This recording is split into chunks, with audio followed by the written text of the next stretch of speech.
Si estás escuchando esta historia desde alguna ciudad pequeña del interior de México, de un pueblo olvidado en las montañas de Colombia, o incluso desde una parroquia silenciosa en el sur de Italia, escribe en los comentarios desde dónde nos acompañas. Esta historia no es fácil de contar ni de escuchar, pero necesita ser dicha. Si te toca de alguna manera, no olvides dejar tu like, suscribirte al canal y compartir, porque lo que vivió Miguel Ramírez no debería haber sido posible. Y aún así, ocurrió. Miguel Ramírez nació en el caos. No hay otra forma de describirlo. Era 1945, posguerra. Guanajuato todavía se recuperaba de una década de inestabilidad. Miguel no conoció a su padre. Su madre murió de tuberculosis cuando él tenía 6 años, y entre los 7 y 8 años vivió en los callejones de los barrios pobres de la ciudad, durmiendo con cartones sobre los hombros y comiendo lo que sobraba en la parte trasera de las panaderías. Nadie sabía su apellido.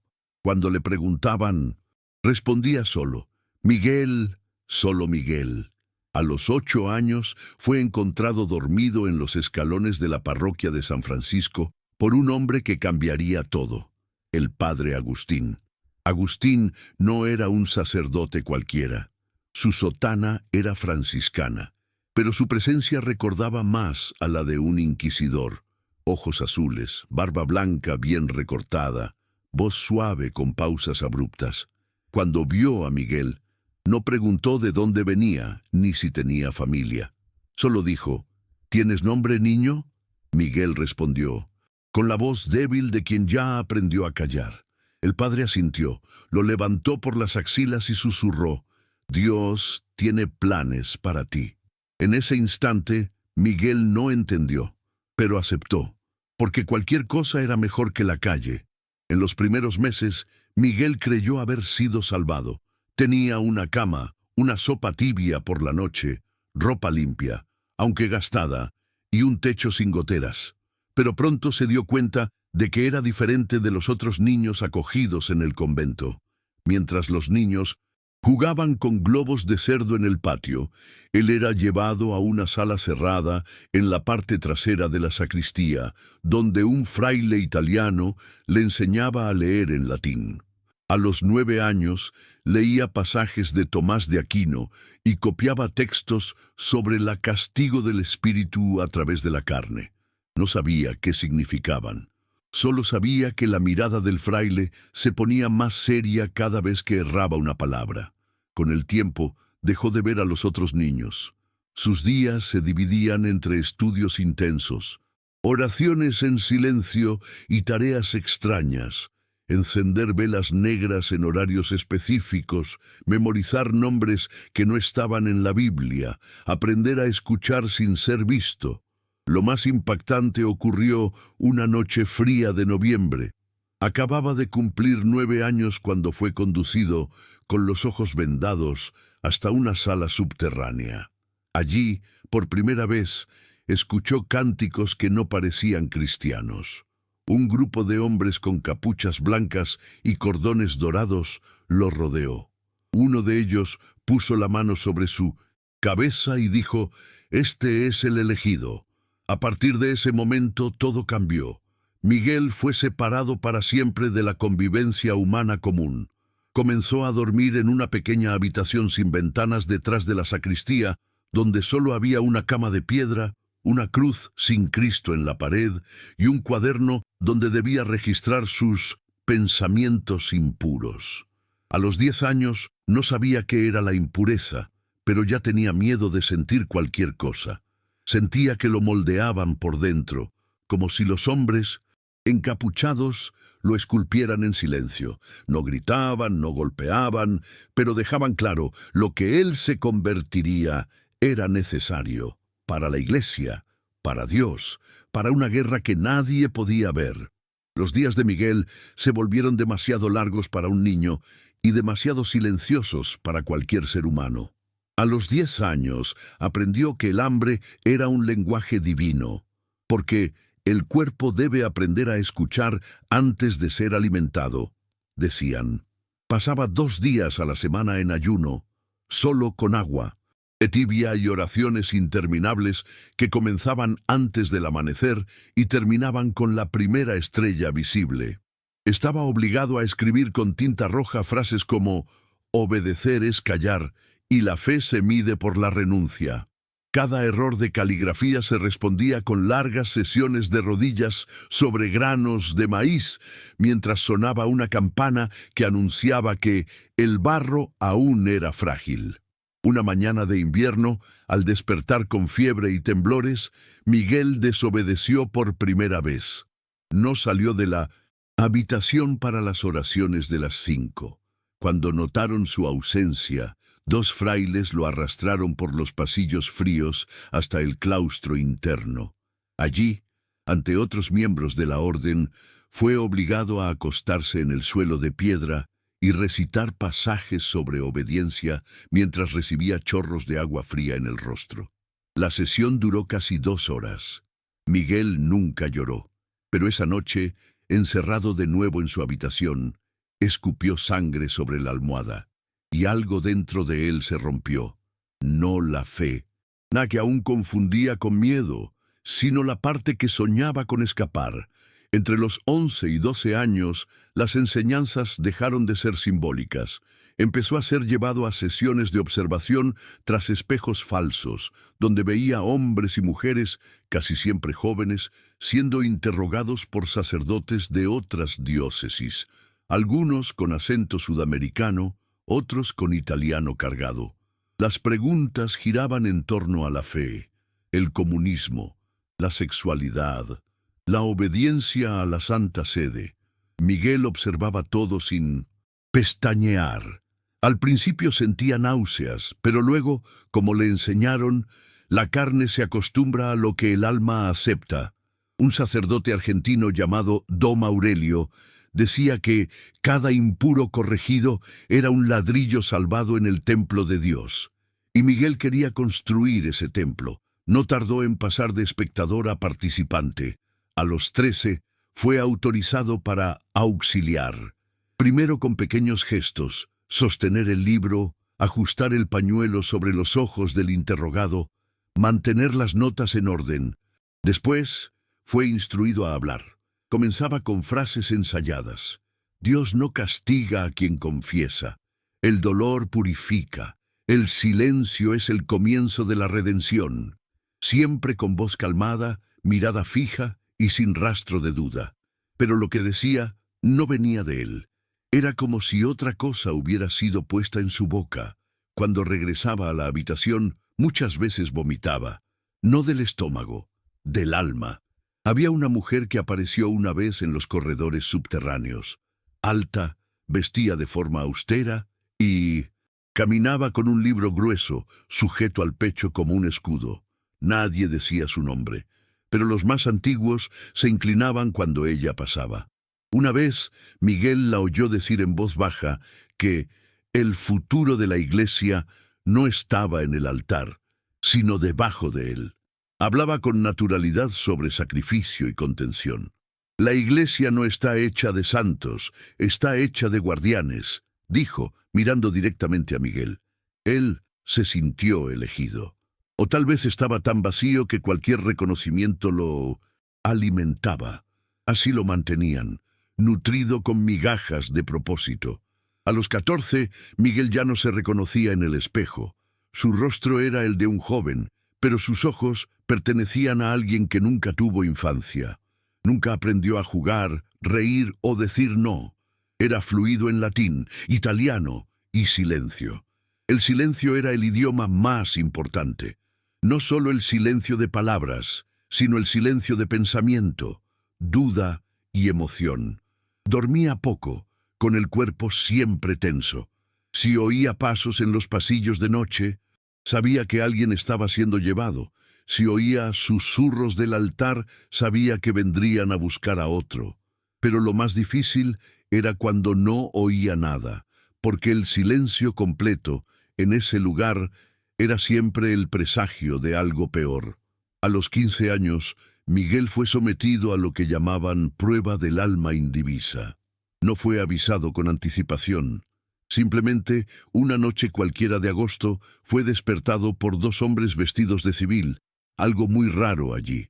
Lo llevaron a un salón donde había solo una silla y, en el centro, una mesa con un sobre sellado. Le pidieron que se sentara.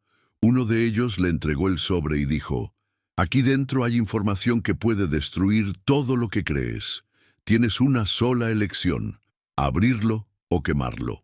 Miguel sostuvo el sobre con manos temblorosas.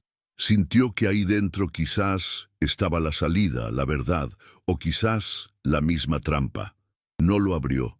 Caminó hasta la chimenea y lo quemó, no por fe, sino por miedo a perder lo poco que le quedaba de sí mismo. 3 días después, fue llevado a una especie de celda oscura, donde permaneció 48 horas sin comida, solo con una vela encendida y una frase escrita en la pared: «Lo que es eterno no necesita explicación». Cuando salió, fue recibido por 3 hombres encapuchados y el propio padre Agustín, ahora visiblemente más viejo, pero con los ojos tan incisivos como el día que lo rescató. Le puso una túnica negra sobre los hombros y dijo: «Hoy dejas de ser recipiente. A partir de ahora, serás instrumento». Ese día le raparon la cabeza, borraron su nombre de los registros del convento y le dieron uno nuevo, que no debía repetir en voz alta a nadie. Allí, Miguel Ramírez murió para el mundo. A los 16 años, Miguel ya dirigía sesiones solo. Su postura era tan fría como la de quienes un día lo moldearon. Era como si se hubiera dividido por dentro. Una parte observaba, la otra ejecutaba. La primera vez que estuvo frente a frente con un hombre considerado hereje, un profesor que defendía que Jesús era símbolo y no literalidad, Miguel solo repitió el guión. Atado, el hombre pedía diálogo, lloraba, hablaba de su hija pequeña. Miguel, en silencio, le puso la venda, acomodó los hombros y comenzó la lectura del Rito de quebrar la mentira, un texto parecido a un exorcismo, pero sin ninguna apelación al perdón. Cuando terminó, se sentó en un rincón y lloró hasta dormirse. Al día siguiente, nadie habló del asunto, pero en la puerta de su cuarto había una manzana, señal de aprobación. También a mí los 16 entendió que esa red no era exclusiva de su parroquia. Un día, al bajar por una escalera que llevaba a un ala poco usada, encontró a 2 jóvenes de su edad que hablaban con acento argentino. Estaban allí para entrenamiento. Venían de Mendoza. Más tarde descubriría que había otros centros en Puebla, Bogotá, Arequipa e incluso una unidad oculta en las catacumbas de Palermo, Italia. Los métodos variaban, pero la esencia era la misma: encontrar a los desviados de la fe y devolverlos al manto de la obediencia. Miguel comenzó a comprender que su misión no era salvar, era preservar. No personas, sino estructuras. A los 17 fue invitado a la ceremonia de descenso. Era simbólica, pero también literal. Ocurrió de madrugada, con el altar principal del templo central removido con mecanismos invisibles. Un elevador primitivo de madera y cadenas surgió donde antes había flores y hostias. Miguel bajó acompañado por 2 superiores y un sacerdote húngaro llamado István, que hablaba poco y llevaba un bastón con extraños grabados. Al llegar al subsuelo, sintió el aire húmedo y el olor metálico de las paredes. Las velas eran negras y los corredores tenían inscripciones en latín y griego antiguo. Antes de entrar, tuvo que repetir 3 veces: «No existo salvo en la voluntad que me formó». Fue allí donde realmente desapareció. El complejo subterráneo no parecía nada que Miguel hubiera visto antes. Era parte templo, parte cámara de tortura, parte archivo. Las celdas no tenían rejas, sino puertas de madera antigua reforzadas con cerrojos por dentro y por fuera. Las salas de confesión tenían mecanismos de escucha conectados a un sistema de tubos que llevaban las voces hasta la superficie, una especie de espionaje espiritual, según decían. Había mapas, libros prohibidos, imágenes rayadas de santos que habían sido expulsados, e instrumentos de contención cuyo uso solo entendería años después. Al entrar en su nueva habitación, se dio cuenta que ya no había ventanas ni relojes, solo el tiempo interno y la certeza de que nadie allí volvía a ver la luz del día. La rutina de Miguel en ese subsuelo era cronometrada como un monasterio al revés. El día comenzaba con oraciones murmuradas de espaldas a una pared negra, sin cruz ni imagen. Luego venían los estudios, ahora sobre comportamiento humano, inducción de culpa, teología del sufrimiento y estrategias de disrupción sensorial. Allí se decía que la mente debía ser desajustada para que el alma fuera reposicionada. Miguel ya no era tratado como joven, sino como ejecutor. Tenía un pequeño cuarto con cama de concreto, una estantería con 5 libros clave y una vela que, cuando se apagaba, significaba silencio absoluto por 24 horas. Ya no sabía qué día era. No sabía si era domingo o martes. Allí abajo el tiempo no existía, solo el propósito. Los interrogatorios no eran gritos ni choques como en las películas. Eran silenciosos, casi amables. Miguel era entrenado para crear confianza, usar pausas largas, observar el movimiento de los ojos y ofrecer promesas que no se cumplirían. Debía parecer humano hasta el momento de doblegar al otro. Uno de los métodos preferidos se llamaba eco inverso. Repetir, en tono calmado, los propios pecados de la persona como si vinieran de Dios. ¿Sabías que traicionarías la fe cuando escribiste ese libro? ¿No es cierto? O esa duda en tu corazón no es nueva. Siempre ha estado ahí, y por eso será corregida. Miguel aprendió a mirar sin pestañear, a sonreír sin sentir, a hablar como si sintiera pena, aunque se sintiera asco de sí mismo. Pero no todos los prisioneros se rompían, y algunos dejaban marcas profundas. Miguel nunca olvidó la mirada de una joven llamada Clara Soria, de Oaxaca. Tenía 22 años, era profesora y había sido denunciada por promover la razón sobre la fe. La interrogó durante 7 días. Clara no gritaba, no lloraba. Solo repetía, «Esto no es Dios, esto es miedo vestido de sotana». En la última noche, ella tomó su mano con fuerza y dijo, «Tú aún tienes elección». Miguel retiró la mano bruscamente, salió de la sala y vomitó. Al día siguiente fue transferida, lo que significaba que nunca más sería vista. En el cuarto de Miguel, esa mañana, había una cruz negra pintada en el suelo, señal de que había fallado, pero nunca supo si la falla era profesional o moral. Con el tiempo, Miguel empezó a tener lapsos de memoria. Soñaba con voces que no sabía de dónde venían. Despertaba en el pasillo sin recordar cómo había llegado allí. Comenzó a escribir compulsivamente en los cuadernos que escondía bajo el colchón, 47 en total a lo largo de su vida. Allí no escribía sobre los procedimientos ni sobre los prisioneros, sino sobre sí mismo. Hoy vi mi reflejo y no me reconocí. Mi nombre ya no me llama. Si Dios está aquí, ¿por qué mi pecho solo siente vacío? Una vez escribió con rabia, quizás no fui salvado. Quizás solo fui secuestrado con una falsa bendición, pero siempre tachaba las frases más peligrosas. El miedo era más antiguo que la culpa. Aun en esos estados de letargo, Miguel era eficaz. Nunca fue castigado de forma explícita. Al contrario, comenzó a ser invitado a reuniones con los más antiguos. En una de ellas, escuchó por primera vez el término centro espejo. Se trataba de instalaciones idénticas a la donde él actuaba, dispersas por Latinoamérica y Europa.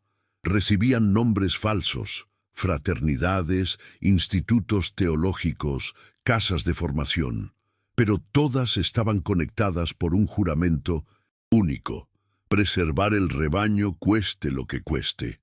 Miguel se dio cuenta que era una pieza más, no una excepción.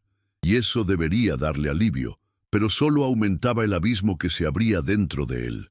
A los 25 años, Miguel ya no hablaba con nadie fuera de la red desde hacía más de una década. Sus ojos siempre estaban rojos, no de llanto, sino de noches sin dormir. Desarrolló un tic en el dedo índice que pulsaba involuntariamente durante los interrogatorios. Comenzó a oír campanas que no sonaban y a sentir olores inexistentes, lavanda, madera mojada, el perfume de su madre, aunque no la recordaba. Llamaban a eso eco sensorial, común entre los miembros más antiguos. Pero para Miguel parecía más un recordatorio de que, por dentro, comenzaba a apagarse. El niño de la escalera de la parroquia aún existía, pero estaba encadenado a algo que él mismo ayudó a construir, y ya no sabía si había salida. A los 27 años, Miguel recibió su primera misión fuera de México. Un sacerdote italiano, miembro de la Unione del Velo di Ferro, llegó al centro con un sobre sellado y pidió que fuera enviado a Bogotá, Colombia, para participar en la contención preventiva de 2 jóvenes seminaristas acusados de propagar ideas marxistas entre sus compañeros. Miguel no dudó. Tomó un avión con documentos falsos, con el nombre de Adriano Velázquez, y llegó al centro colombiano como si ya conociera el lugar. Las salas eran similares, los corredores húmedos, el olor a piedra antigua y óxido. Pero allí había algo diferente. Niños. Miguel vio a un niño de 12 años sentado en una sala oscura, con las manos atadas con cadenas finas y los ojos vendados. Eso lo congeló. Los días siguientes intentó ignorar. Repitió el mantra aprendido: los hijos del error también necesitan ser corregidos. Pero al ver al niño temblando, recitando en voz baja la oración del Padre Nuestro con voz quebrada, algo se revolvió dentro de él. No durmió esa noche. Comenzó a recordar su propio cuerpo pequeño, los escalones de la iglesia, al Padre Agustín, y por primera vez en casi 20 años lloró. En silencio, apoyado contra la pared de la habitación donde dormía, con los puños cerrados sobre los ojos. La mañana siguiente trajo la sorpresa. El niño desapareció. Dijeron que fue transferido. Miguel nunca más lo vio. Pero el nombre del niño, Tomás, quedó para siempre grabado en la parte trasera de su mente, como una cicatriz. La misión en Bogotá duró 6 semanas. Al regresar a México, Miguel ya no era el mismo. Comenzó a cometer errores en las frases de los rituales, tropezaba con las palabras, fue advertido, comenzaron a observarlo, pero él disimulaba bien. Sabía ser invisible cuando quería. A los 30 años fue promovido a guarda de grado pleno, lo que le permitía decidir sobre los métodos de corrección sin necesidad de aprobación superior. Pero esa promoción solo aumentó el vacío. Los cuadernos escondidos bajo su colchón comenzaron a llenarse más rápido. Ahora escribía de madrugada, casi en trance. Pasaba horas anotando detalles de los prisioneros, nombres, rostros, frases que decían antes de ceder. Escribía no por devoción, sino para recordar que ellos existieron. Era su acto secreto de resistencia. Una noche recibió a un nuevo prisionero, un hombre de unos 40 años, periodista. Se llamaba Rodrigo Peña. Lo acusaban de difundir mentiras sobre la iglesia en periódicos populares. Pero cuando Miguel leyó los textos, vio que no eran mentiras, eran preguntas. ¿Por qué la fe necesita secretos? ¿Por qué la obediencia es más celebrada que el amor? Rodrigo hablaba con firmeza, pero sin arrogancia. Durante los encuentros, Miguel comenzó a hacer algo prohibido: escuchar, no para corregir, sino para comprender. Sentía vergüenza por dentro, pero al mismo tiempo alivio. Rodrigo lo miraba como si supiera, como si dijera: tú aún estás vivo ahí dentro. La cuarta noche, Miguel tomó una decisión. Desactivó el sistema de grabación de la sala. Dejó a Rodrigo hablar durante horas y, Al final simplemente salió. En el informe escribió: sesión inconclusa debido a inestabilidad emocional del interrogado.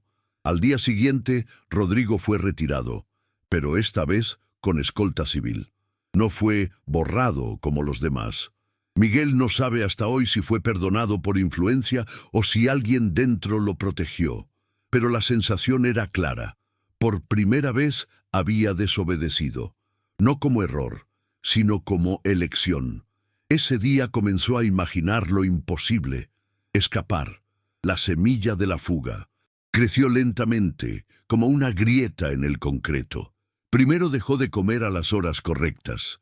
Luego empezó a responder menos en los informes. Sus palabras, antes tan precisas, se volvieron vagas, llenas de ambigüedad. La corrección fue parcial. El sujeto mostró resistencia leve. Se sugiere nueva evaluación. Poco a poco fue dejado de lado. Y allí, en el silencio del olvido, Miguel reencontró lo único que quizás podría salvarlo: la duda. No más como falla espiritual, sino como síntoma de lucidez. Y por extraño que parezca, fue justamente ella, la duda, la que abrió lentamente la puerta por donde comenzaría a escapar. La oportunidad surgió de un error. Una mañana, mientras acompañaba el cambio de turno de los guardias del ala este, notó que uno de los novatos olvidó la llave maestra colgada en la manija externa. Era un corredor poco usado, donde guardaban archivos y objetos confiscados. Miguel no actuó de inmediato, pero esa noche volvió. Tomó la llave, abrió la sala y descubrió algo inesperado. Una trampilla cubierta por tablas viejas, cerrada con un candado sencillo. Su corazón se aceleró como si tuviera 8 años otra vez. Pasó la noche despierto, sudando. A la mañana siguiente comenzó el plan. Esperaría hasta fin de mes, cuando un transporte nocturno llevaría documentos a la diócesis de Querétaro. Sabía que nadie revisaba los compartimentos debajo del carro. Esconderse allí era locura, pero era todo lo que tenía. Los días previos a la fuga, Miguel actuó.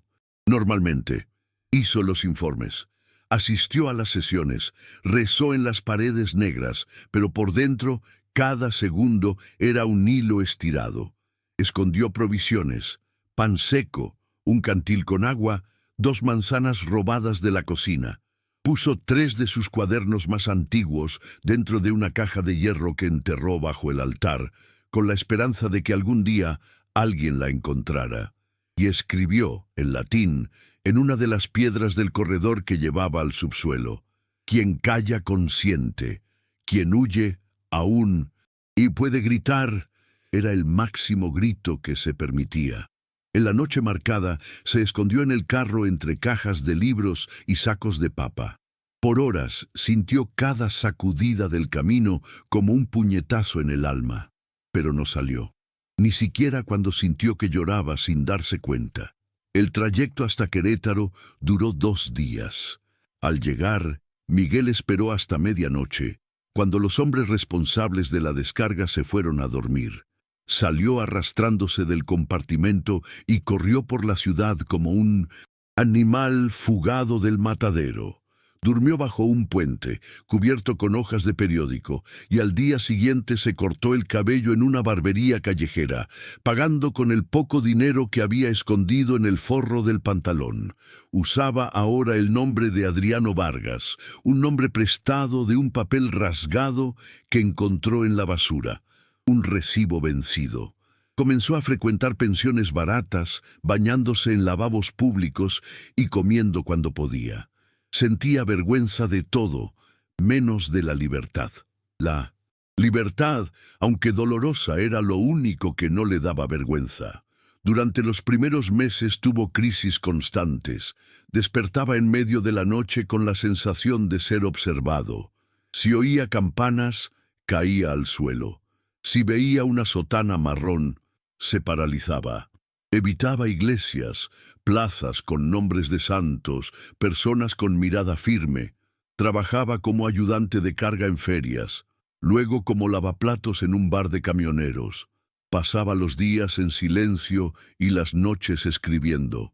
Creó un nuevo conjunto de cuadernos, esta vez sin censura interna.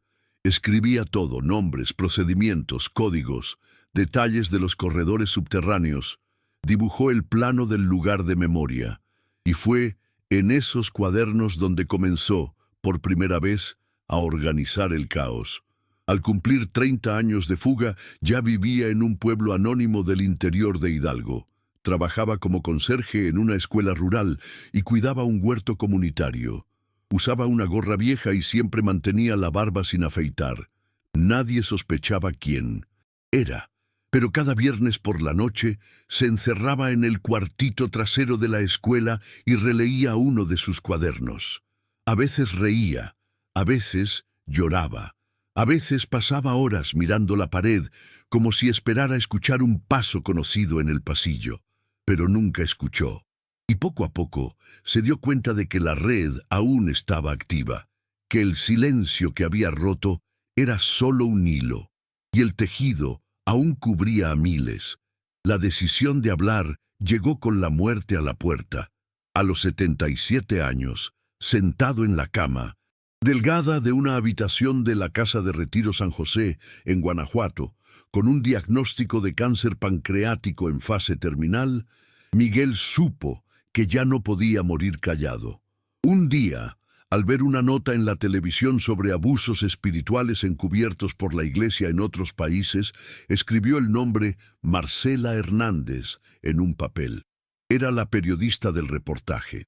Llamó a la redacción del canal 3 veces antes de ser atendido. Cuando ella llegó, él solo dijo: «No tengo mucho tiempo, pero tengo muchas pruebas, y ya no tengo miedo». Fue en ese momento cuando la historia, por fin, comenzó a emerger. Y nadie, absolutamente nadie, estaba preparado para lo que vendría. Marcela Hernández no era el tipo de periodista que se impresionaba fácil.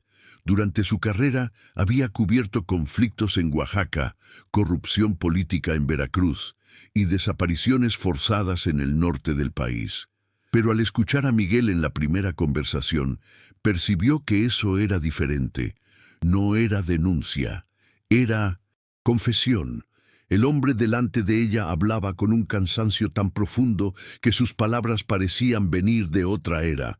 En los primeros 40 minutos de la entrevista grabada, Miguel relató fechas, nombres de superiores, lugares exactos de los corredores bajo la parroquia de San Francisco y patrones que coincidían con relatos históricos poco divulgados. Cuando dijo «hay cuerpos allá abajo», Marcela supo que había cruzado un límite sin retorno. Los primeros reportajes se publicaron con cautela. Usaron seudónimos. El rostro de Miguel se mantuvo en sombra, pero la repercusión fue instantánea. Cientos de comentarios, correos electrónicos, mensajes anónimos. Algunos atacaban, otros agradecían. Pero un patrón comenzó a repetirse: mujeres y hombres entre 50 y 80 años, diciendo que en algún momento de su juventud pasaron por retiros extraños, conversiones forzadas o disciplinamientos internos en diócesis distribuidas por el país. Marcela cruzó los datos con el plano de la red que Miguel dibujó de memoria.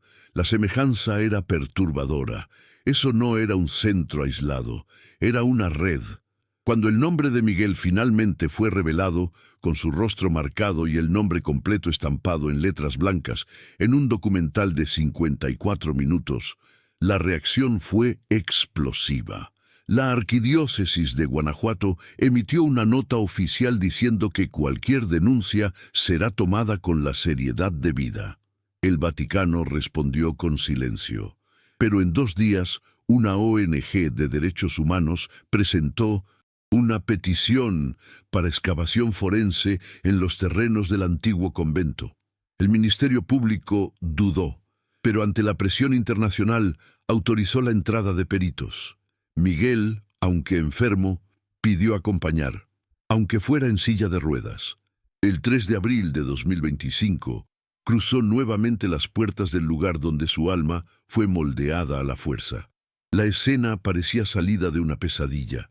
Los ladrillos habían cambiado, la pintura era nueva, pero los corredores estaban allí.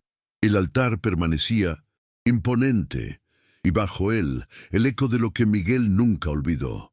Tras horas de excavación cuidadosa, encontraron el primer compartimento, una cámara sellada con símbolos rayados en las paredes, y dos cajas de madera cubiertas con telas que recordaban vestiduras litúrgicas.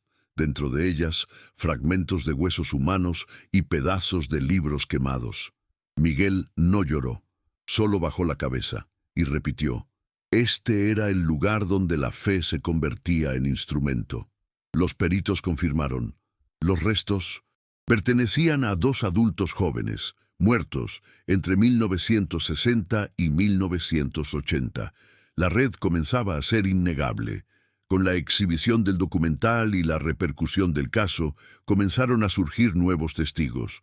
Un exseminarista de Morelia, hoy vendedor ambulante, afirmó haber escapado de un centro similar en 1974. Una monja retirada reveló haber visto listas con nombres tachados tras sesiones de purificación.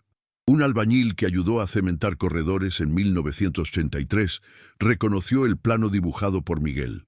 Y más impactante, una mujer llamada Clara Soria, que todos creían desaparecida, contactó al equipo de Marcela. Había sobrevivido tras ser transferida, liberada por un sacerdote disidente, y vivía en la frontera con Guatemala con nombre falso.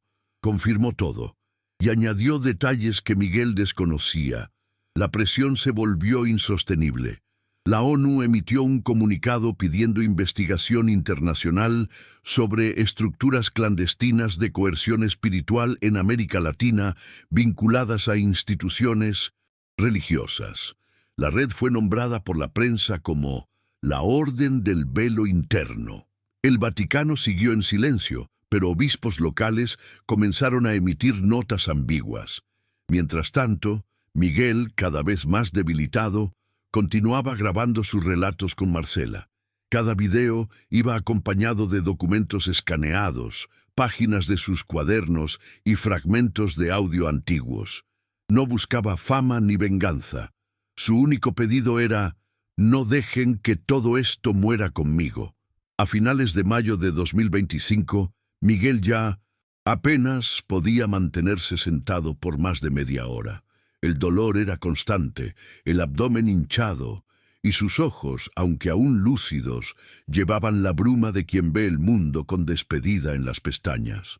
Aún así, insistía en grabar diariamente. A veces solo por 15 minutos, a veces para decir una sola frase: no tengan miedo de recordar. El silencio protege a los culpables. Dios no necesita cárceles. Marcela, antes periodista observadora, ahora era cuidadora, amiga, hija improvisada. Cambiaba las sábanas, ajustaba el micrófono, sostenía su mano cuando los calambres vencían su habla, y siempre escuchaba. Incluso en los días que solo balbuceaba: Clara, Tomás. Fue ella quien organizó los 47 cuadernos originales en orden cronológico. Digitalizó página por página y agregó notas explicativas. Los lanzó en un sitio de acceso libre, con la frase de apertura escrita por Miguel: si la fe no puede ser cuestionada, entonces es miedo con otro disfraz. El proyecto se llamó Archivo Ramírez. En menos de 72 horas, el sitio recibió más de 3 millones de accesos. Universidades, investigadores, exmiembros de la Iglesia y víctimas anónimas comenzaron a colaborar, enviando documentos, cartas y testimonios que reforzaban lo descrito en los cuadernos. El caso dejó de ser solo un escándalo religioso, se convirtió en un movimiento, un espejo colectivo que muchos preferían mantener cubierto. La Iglesia reaccionó tarde. A principios de junio, 3 obispos renunciaron voluntariamente en partes de México, citando conflictos internos de conciencia. En Medellín, un convento fue cerrado tras denuncias basadas en los mapas de Miguel. En Mendoza, se excavaron los cimientos de un colegio con autorización judicial, revelando un sótano cerrado por más de 40 años. La prensa comenzó a hablar de la década de la expiación, pero Miguel ya no seguía nada de eso. En sus últimos días, su respiración era corta, su voz casi inaudible. Solo pedía que dejaran una vela encendida, pero no de cera, blanca. Quiero una llama roja, que recuerde que no todo tiene que ser puro para ser verdadero. El 19 de junio de 2025, a las 6:48 de la mañana, Miguel Ramírez falleció. Estaba en silencio, con la mano sobre una copia del primer cuaderno, ya amarillento, con las letras infantiles de su caligrafía antigua. Marcela sostenía la otra mano. Dijo que se fue como quien se duerme después de décadas despierto a la fuerza. No hubo ceremonia oficial. La iglesia se negó a hacer un funeral en sus dependencias, pero frente a la parroquia de San Francisco, personas comenzaron a reunirse espontáneamente. Primero 5, luego 20. En 2 días, más de 1000, con velas, retratos, pancartas con frases de los cuadernos y dibujos de niños con los ojos vendados. Nacía allí el memorial de los nombres silenciados. Marcela lanzó un último video con la narración de la última grabación de Miguel. Él decía: «Si has llegado hasta aquí, escuchándome, gracias. Yo fui Miguel Ramírez. Nunca fui santo, ni mártir, ni héroe. Solo un niño que quiso creer que alguien lo veía, y al final los vi a ustedes. Si pueden, protejan a los pequeños. Creen muy fácilmente, y por eso son peligrosos para quienes mienten en nombre del cielo». El video alcanzó más de 12 millones de visualizaciones en 48 horas. Y a partir de entonces, cada vez que alguien hablaba de Miguel Ramírez, no era con vergüenza ni asombro. Era con una mezcla de dolor y respeto, como si finalmente hubiera encontrado, tardíamente, el lugar que nadie le dio en vida, un nombre limpio. El efecto dominó del testimonio de Miguel traspasó fronteras. En julio de 2025, se creó una comisión independiente para monitorear prácticas eclesiásticas, formada por exmiembros de la Iglesia, psicólogos, antropólogos y víctimas. Recibió el nombre de Círculo Ramírez y comenzó a ofrecer soporte jurídico y psicológico gratuito a personas que sufrieron abusos espirituales institucionalizados. México, por primera vez, reconoció oficialmente la existencia de estructuras paralelas de coerción dentro de la Iglesia, aunque con términos diplomáticos y eufemismos. Algunos llamaban residuos de la era inquisitorial. Otros, como Clara Soria, usaban la palabra correcta, tortura. En el Vaticano, tras meses de silencio, se emitió un comunicado vago lamentando cualquier acción que haya desviado el espíritu de compasión y evangelio. Pero en los pasillos del poder comenzaron movimientos más sutiles. Se abrieron algunos archivos bajo sigilo. Sacerdotes, antes protegidos, pidieron licencia y desaparecieron de la vida pública. Sacerdotes más jóvenes comenzaron a debatir abiertamente temas antes tabú: transparencia, abuso de poder, espiritualidad basada en el cuidado y no en el miedo. Las semillas estaban plantadas, aunque en suelo de piedra. La Iglesia comenzaba a escuchar lo que antes solo sabía callar. En seminarios de América Latina, las paredes frías de piedra comenzaron a cargar frases antes impensables. La fe sin verdad es superstición. Con sotana se leía en tinta azul en la pared de una capilla abandonada en el sur de Argentina.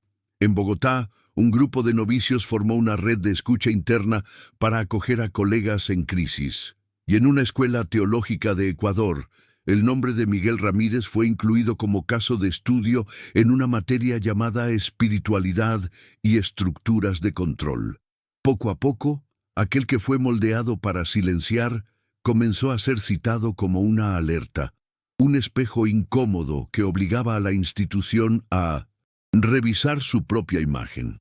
En ciudades mexicanas, especialmente en Guanajuato, el nombre de Miguel adquirió rostros y formas: murales en muros de escuelas, grafitis en paradas de autobús, pequeños santuarios improvisados con velas rojas y fotos de él a un niño en los escalones de la iglesia.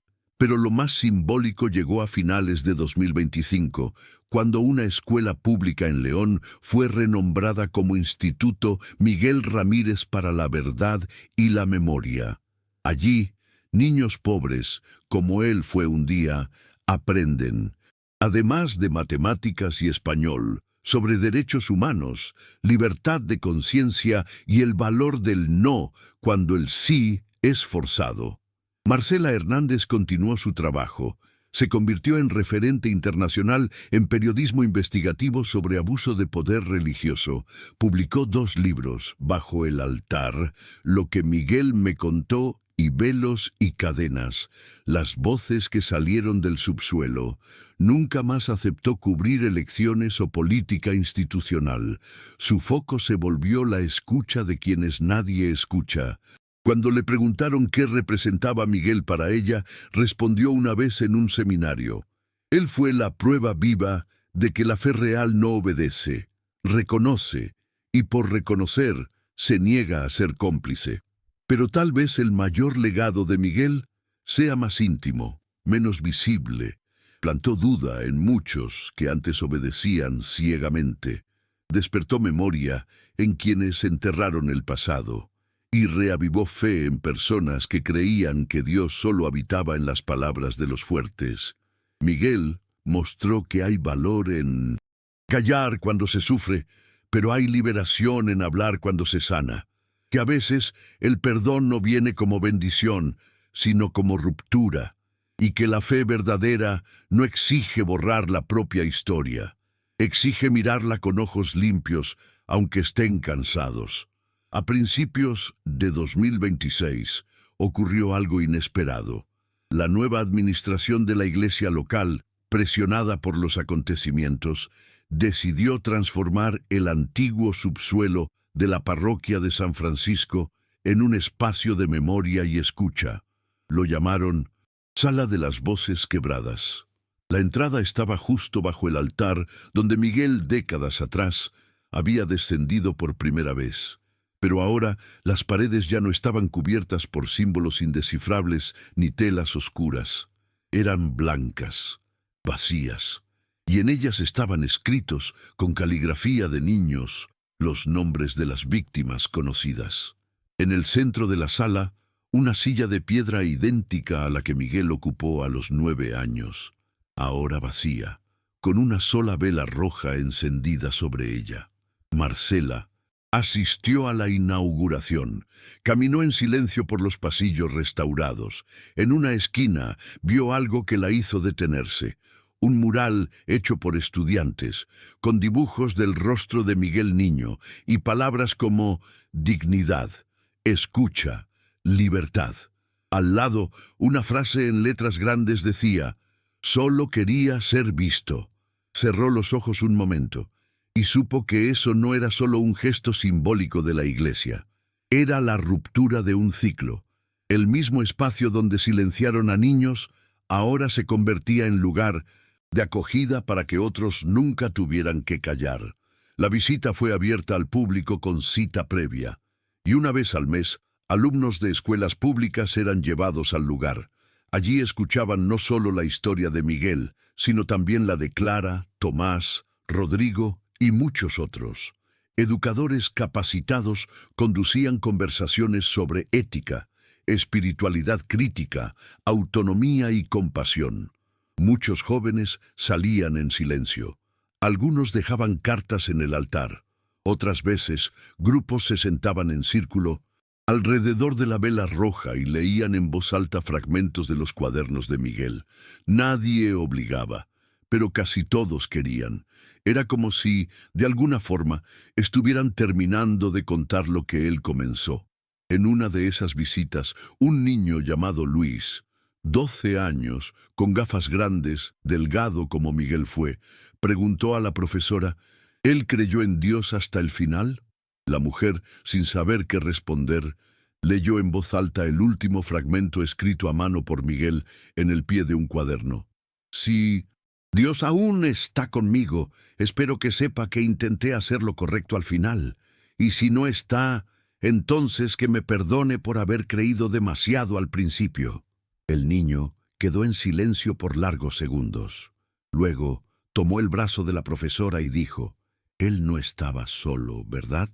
Ella respondió solo con un gesto y lágrimas en los ojos. Mientras la sala de las voces quebradas se consolidaba como espacio de memoria, una red de jóvenes comenzó a formarse en redes sociales con el nombre de Los Migueles. No era un grupo religioso ni político, solo adolescentes y jóvenes adultos que compartían reflexiones, denuncias, poemas y videos con la frase «Yo también fui silenciado». En pocos meses, el movimiento cruzó fronteras. En Palermo, Italia, se realizó una marcha silenciosa con 147 personas sosteniendo velas rojas. En Bogotá, un coro cantó fragmentos de textos de Miguel en una plaza pública, y en Mendoza se organizó una exhibición con réplicas de los cuadernos.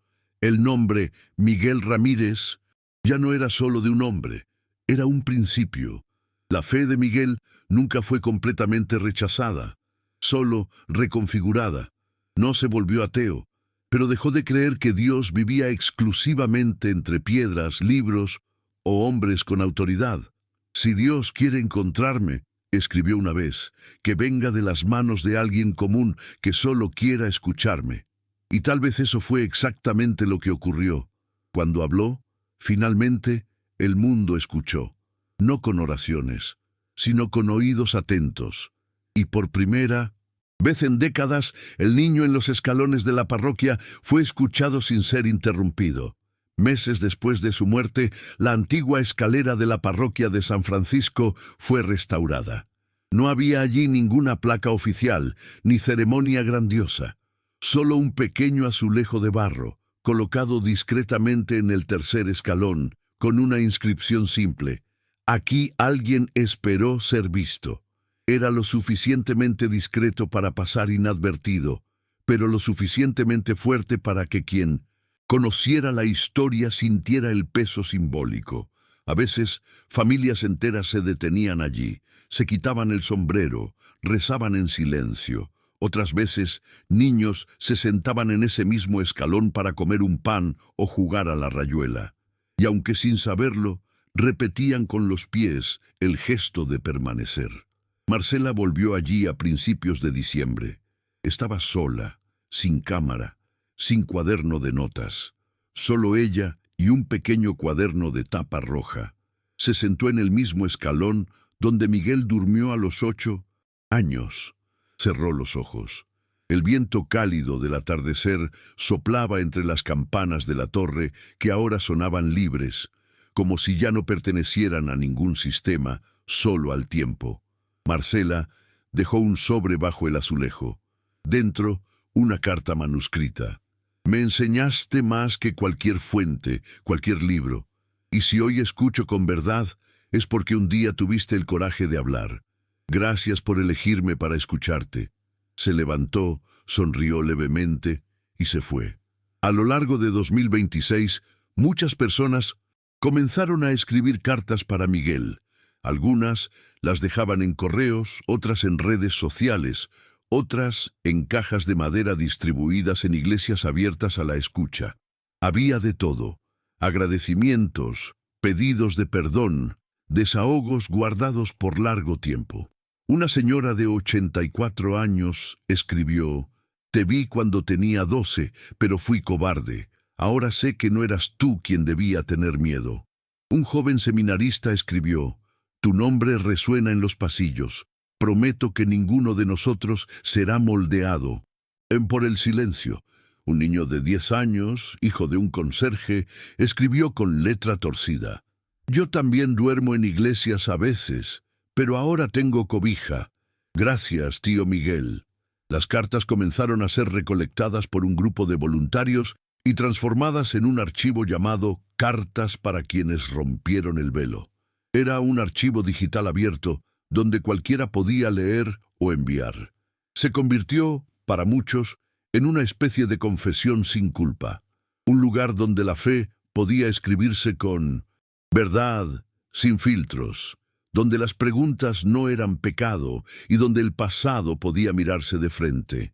Miguel no fue canonizado, ni beatificado, ni convertido en mártir, pero curiosamente se convirtió en lo que muchos santos nunca fueron, humano y presente, un recuerdo que duele y cura al mismo tiempo.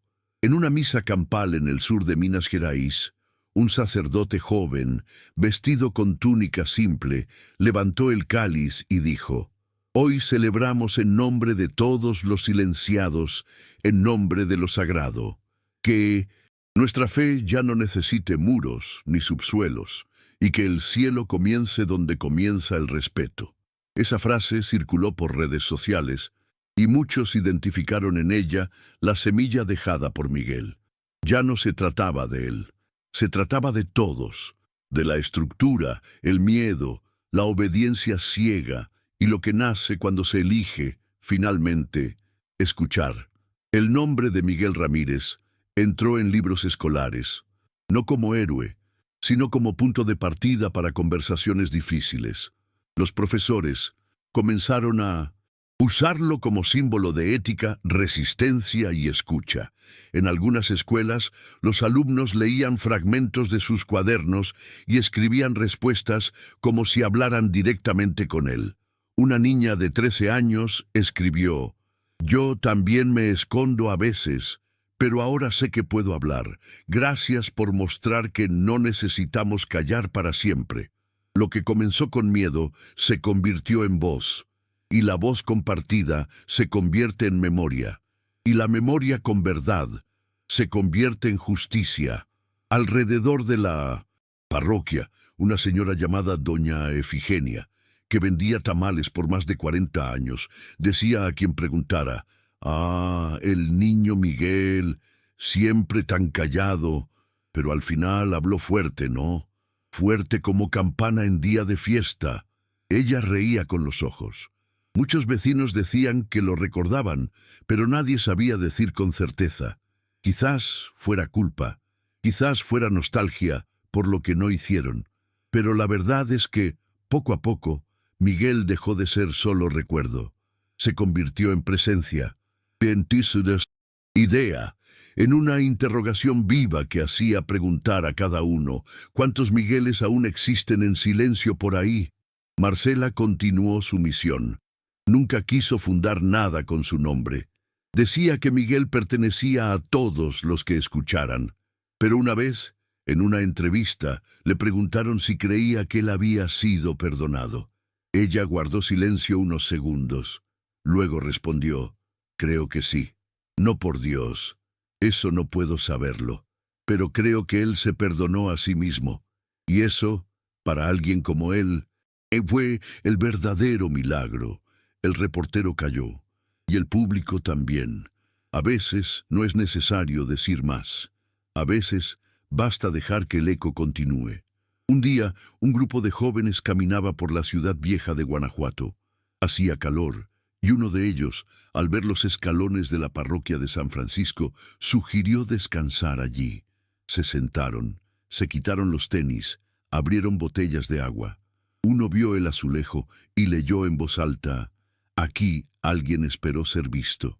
Los otros rieron, sin entender. «Parece cosa de libro». El niño respondió: «Quizás lo sea». Quedaron en silencio por un instante. Nadie bajó otro escalón. Se quedaron allí mismo, como si algo les pidiera respeto. Y sin saberlo, honraron ese espacio con la ligereza de quien no carga peso, pero reconoce el suelo donde otros sangraron en silencio. Quizás Miguel no cambió el mundo, pero cambió el curso de muchos destinos.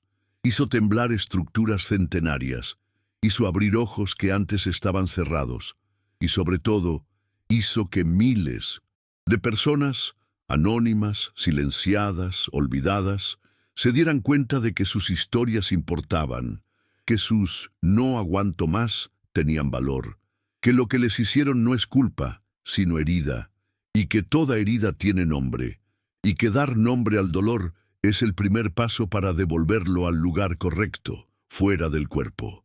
Al final de todo, Miguel Ramírez no quiso ser recordado como sacerdote, ni mártir, ni víctima. Sus últimos escritos hablaban de tierra, de viento, de escalera, de pan, de un niño que solo quería ser amado sin tener que merecerlo, y tal vez ese sea el punto. En el fondo, todos somos ese niño. Todos queremos ser vistos, escuchados, acogidos sin prueba, sin miedo, sin velo, y cuando alguien encuentra el coraje de contar su verdad, aunque sea tarde, aunque esté enfermo, aunque casi solo, esa verdad no muere, se esparce, como semilla en el concreto. Porque la verdad, aunque enterrada bajo piedras de altar, aunque borrada en libros, aunque castigada en nombre de Dios, la verdad siempre encuentra una voz, y en este caso, la voz vino de un niño olvidado en los escalones de una iglesia.